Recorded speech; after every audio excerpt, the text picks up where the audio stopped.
Every once in a while, truth gets out on Fox News. And usually it gets out because Shepard Smith told the truth. Less frequently, truth gets out on Fox News because Chris Wallace told the truth. Other times, it just slips out of someone's mouth accidentally and what we might in some ways even call in a Freudian way.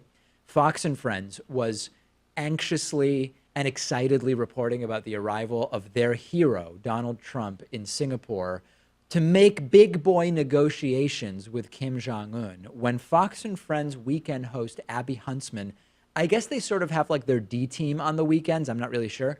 Abby Huntsman said that the two dictators, Trump and Kim Jong-un, would be meeting the following day. The two dictators would be meeting, Trump and Kim Jong-un. Here's the clip from Fox and Friends.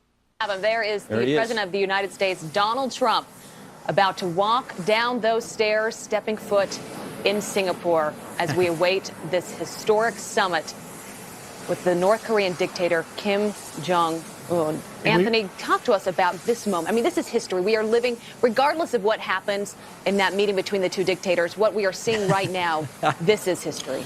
Correction, Abby, the dictator and the guy who would like to be a dictator are going to be meeting. And the apology came later in the day from Abby Huntsman saying she wants to point out that earlier, as you know, on live TV, sometimes you don't always say things perfectly. I called both President Trump and Kim Jong-un a dictator. I did not mean to say that. My mistake, so I apologize for that. Was it a mistake, Abby, or is this part of the effort to condition the Fox News audience to like dictators? Listen, even if there was collusion, it wouldn't be illegal.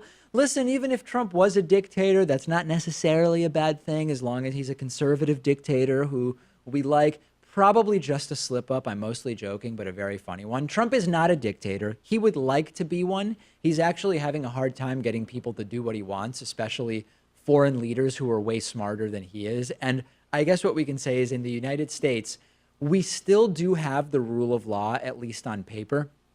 And that rule of law has stopped Trump from doing some of the things he would no doubt like to do. And the path to dictatorship is actually not so much set by the guy who wants to be dictator, but it's opened by those who don't stop the would-be dictator, right? And what I mean is it's up to everybody else to prevent Trump the dictator. And to be clear, I'm not literally saying the U.S. is becoming a dictatorship, but it's a sort of de facto Western democracy, pseudo-dictatorship, authoritarian paradise, right? That's really what it is that Trump would want. I don't know that he literally wants a dictatorship in this sort of despot type of way. Maybe he does, but I don't know.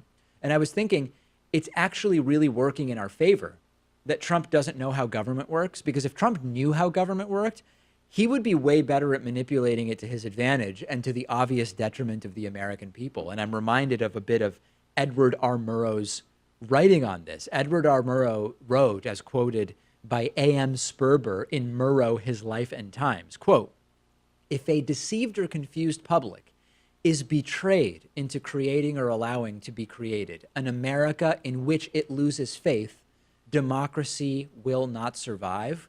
Very, very appropriate to Trump and more generally towards 2018 United States of America. And listen, why are we so worried about Trump speaking to Kim Jong-un anyway, right? Trump's going to have a conversation with one of the most dangerous people on the planet.